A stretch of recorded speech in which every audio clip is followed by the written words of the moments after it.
Hey everyone, oh, that doesn't look so good. Wait one moment. Come on, piece of junk. Alright, there we go. Now, I do realize it's been a while since I've last posted any videos. Kind of ran into some trouble with work, been looking for work ever since late August. I won't go into that right now, but anyway, since then I have come into 3 new games. So for those of you aware, I do have a PC, but I'm in the process of fixing it. What happened there is I was looking for a free edition of Skyrim. I wanted to try out the modded version of Skyrim on Steam. Yeah, I won't ever do that again. My buddy had suggested a website. That website was full of malware and viruses, and I am now in the process of trying to get rid of the malware that's currently on it. So, and for those of you who are probably wondering, no, I wasn't looking at porn. I don't do that. Granted, every guy's looked at it. I know I have. I'll admit that, but that was years ago. Anyway, so the games I did get, Lords of the Fallen. This one my buddies let me borrow, Shadow of Mordor, and then The Evil Within. So I think I'm going to start off with Shadow of Mordor. To be honest, I actually really do enjoy this game. I really like the story behind it. I mean, I'm over 30 hours into the game and I'm barely halfway through it. One of the things I did notice, and I'm wondering if this is just one of the hiccups, whenever you go into a stronghold and you're not paying attention, they light the beacon. For those of you who've played the game, all the captains that you've come across that have killed you in the past, or you've come across, maybe run away from, and you've got a ton of them, suddenly all appear in one area when you're looking for a specific target, or if you're trying to do a mission. That annoys the heck out of me, especially with some of them having certain strengths and weaknesses, and you're focusing primarily on one, or maybe 2 captains that have similar strengths and weaknesses.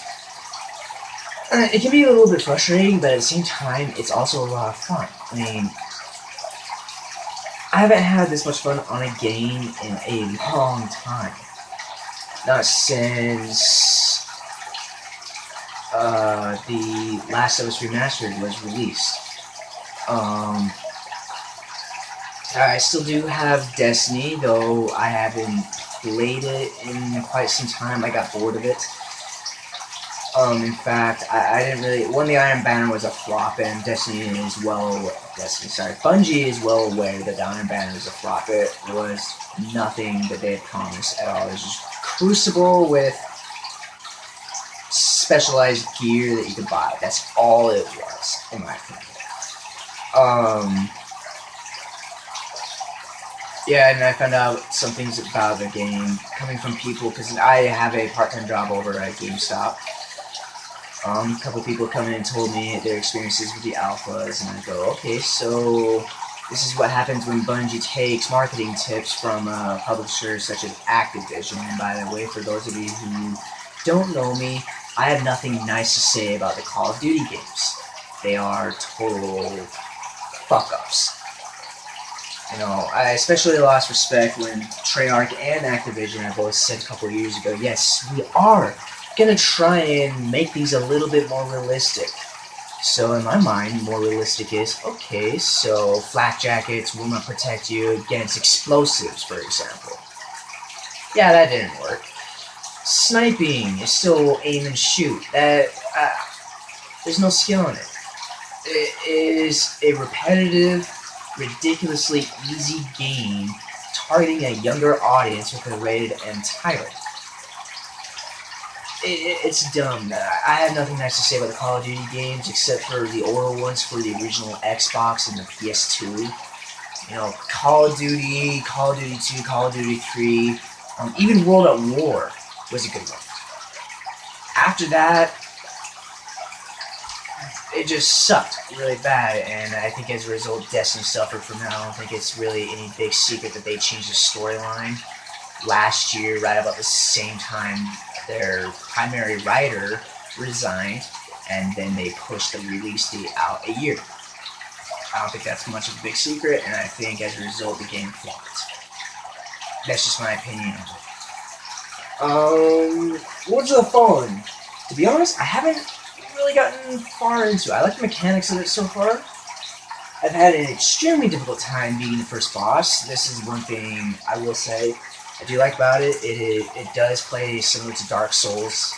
For those of you who are not aware, it is the same group that does Dark Souls. However, it's far more forgiving. You know, with Dark Souls, you die a few times, a certain number of times, and you have to start your entire level all over, regain all that experience, whatever loot you may have found, you have to re-pick up, or it may not be there, and you find some other stuff. You have to completely start everything all over. Whereas in this one, where in Lords of the Fallen, it gives you endless opportunity to beat someone. Like, for example, when I first played it, the night I played it, I honestly spent a good 3 hours trying to beat that first boss. For those of you who don't know, he appears within the first 3 to 5 minutes of gameplay. I thought that, to be honest, that was kind of a bad move on the publisher's part, or on the developer's part. But it's still, like, I don't know, it seems like it's really fun. I'm further in Shadow of Mordor than I am Lords of the Fallen, so I can't really say for sure if I like the game or not yet. The storyline to it. The Evil Within. So far, I'm really liking the game.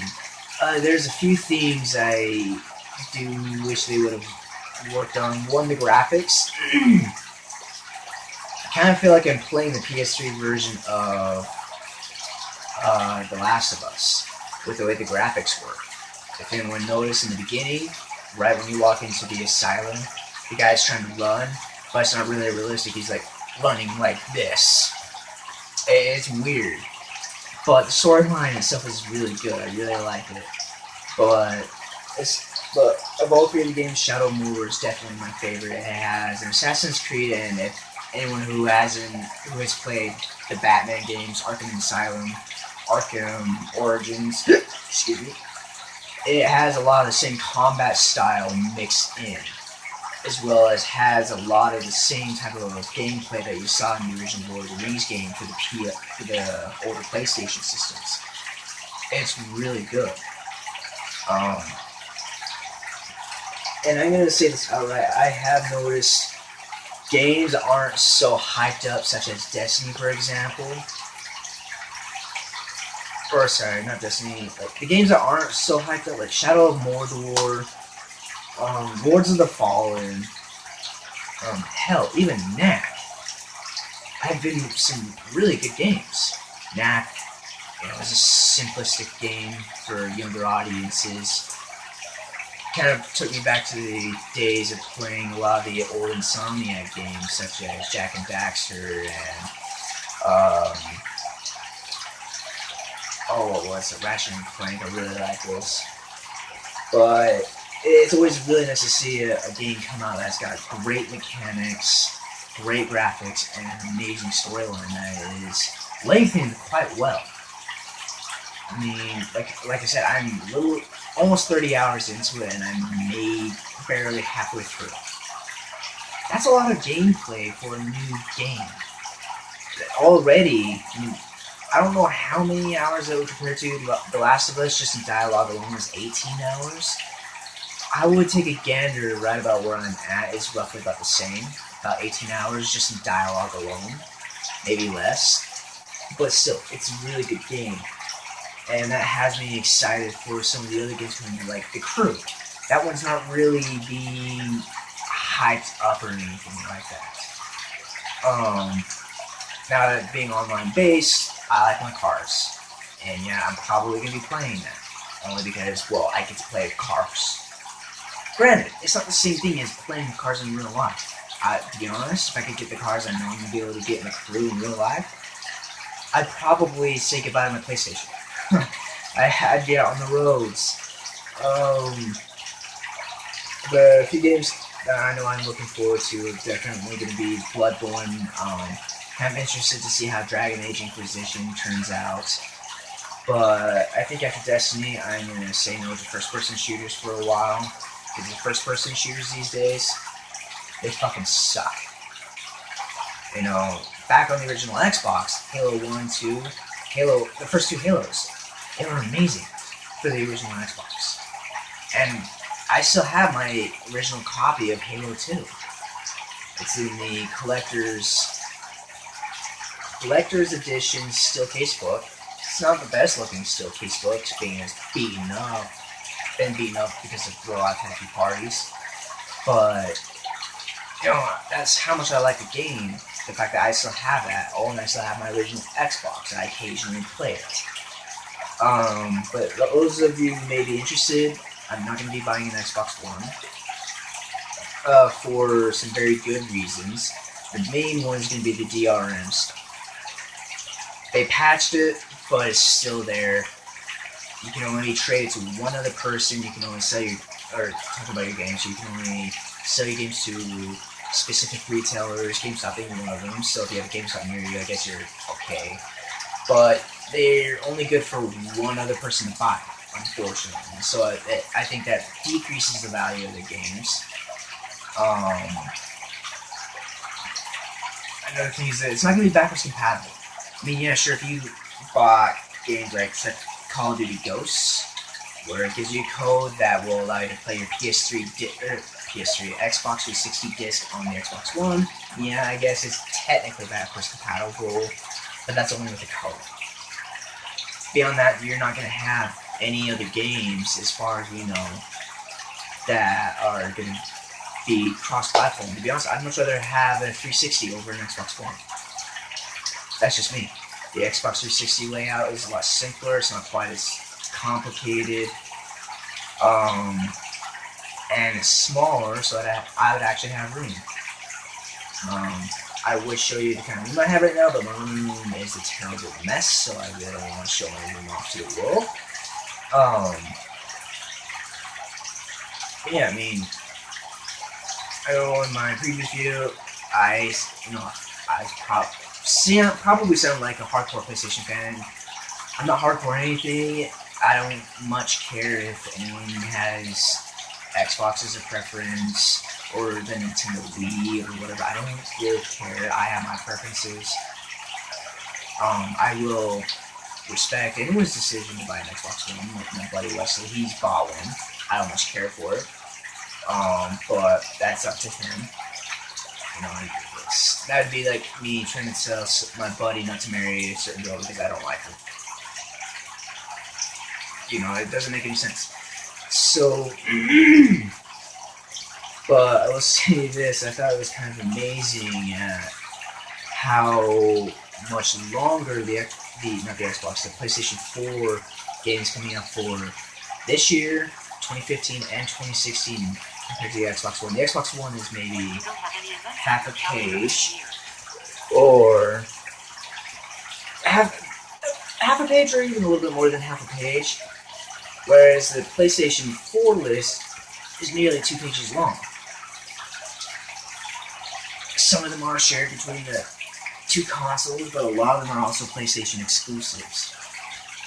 People will learn that I am a big exclusive guy.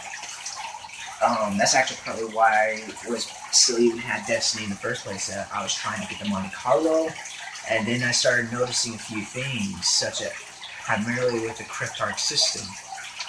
That Bungie has said the higher Cryptarch is, the increased frequency of rare and legendary drops you'll see after Cryptarch level 15, 16, somewhere around there.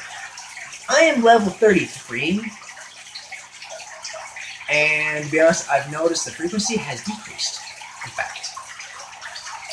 Maybe that's a direct result from the patch that they had, trying to patch up the treasure caves. I don't know. I think that, in some ways I can understand them wanting to control the game because, they're a big company and they don't want people cheating the system for something that they work so hard to produce, but at the same time, I don't like being treated the same as everyone else. In fact, when they say, make your own character, become legend, whatever it is that they say, I find that absolute bullshit. Because everyone is on the same playing grounds. And I'm directly referring to the multiplayer Crucible. everyone's on the same playing ground, so it makes looking for legendary gear, exotic weapons, in vain. It's dumb. And this is probably the biggest thing that turned me off right here. I have a friend who has, I swear to God, exotics for everything. He's rocking 12 exotics right now. And he hasn't done anything with his Cryptarch. His Cryptarch is level 10. I'm not even joking about that. Level 10. And he's got 12 exotics and like 6 or 7 legendaries. Me, I've got 2 exotics. And the legendaries I have found were in the raids that I've done. Those are the only legendaries I have. And any of the legendaries I did get, I got lots of duplicates for. Primarily the hand cannon, the devil you know. I can't tell you how many times I've gotten that fucking cannon. It's annoying. I don't get that. So how is my buddy's Cryptarch level allowing him to find such great gear? He also happens to have a PlayStation exclusive Monte Carlo. They say you can find it through Crucible's random drop, the Raid is random drop, Vanguard Tiger, or just in Legendary and random drops. I have put so many hours into it for nothing, is how I feel. That's why I often refer to it as another Call of Duty game, because you're doing the same shit over and over and over again to be rewarded with absolutely nothing.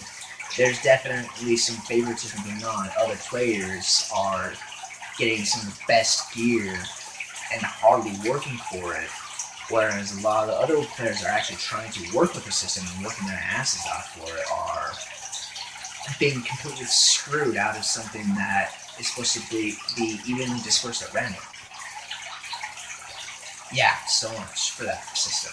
And I think it is a fucking failure on Bungie's part. And so I'll probably be selling my copy of Destiny. Or just giving it away to someone that doesn't have it for the PS4 that wants to try it out. If anyone hasn't played it, I'm not going to give you any spoilers about it. And to be honest, I don't really remember much of the story because of how anticlimactic it was. It was really boring.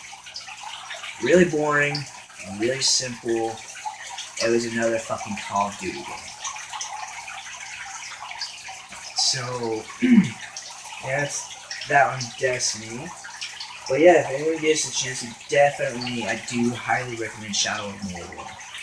Shadow of Mordor, I don't know if I can recommend Lords of the Fallen yet. Let me get further into it.